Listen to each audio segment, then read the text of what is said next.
Welcome everyone. Today we are going to explore one of the most revolutionary ideas in physics, Einstein's special theory of relativity. This theory completely changed how we understand space, time, mass and energy. And surprisingly, it's all based on just two simple postulates. So let's begin. Postulate 1 is about principle of relativity. Einstein said that the laws of physics are the same in all inertial frames of reference. That means, whether you are standing still or moving at a constant velocity, the laws of physics remain unchanged. There is no absolute rest and no absolute motion. Postulate 2 about the constancy of the speed of light. This is the most shocking idea.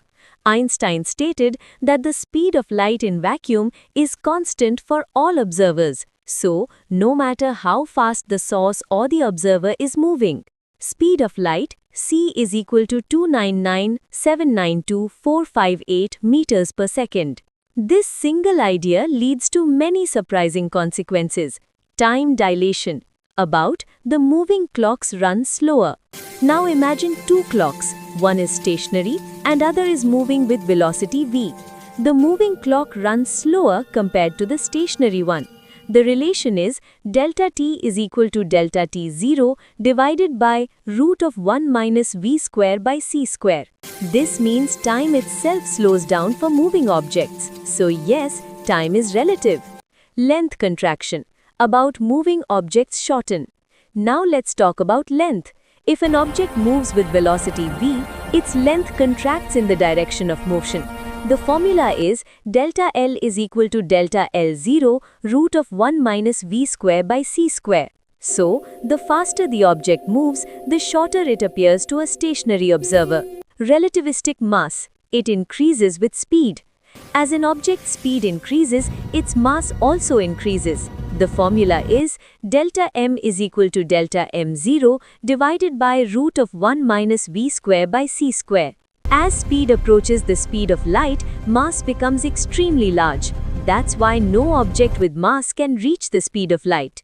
Mass-energy equivalence. One of the most famous equations in physics, E is equal to mc square. This tells us that mass and energy are interchangeable. A very small amount of mass can produce a huge amount of energy. Implications and applications. Einstein's theory is not just theory, it's real. GPS satellites, time correction is needed due to relativistic effects, particle accelerators, high-energy physics and particle creation, and nuclear power plants, energy production using it. So, the conclusion is, Einstein showed us that time is not absolute, length depends on motion, and mass and energy are deeply connected. So, special relativity changed physics forever. If you found this helpful, then like the video, subscribe for more physics concepts, and also share with your friends.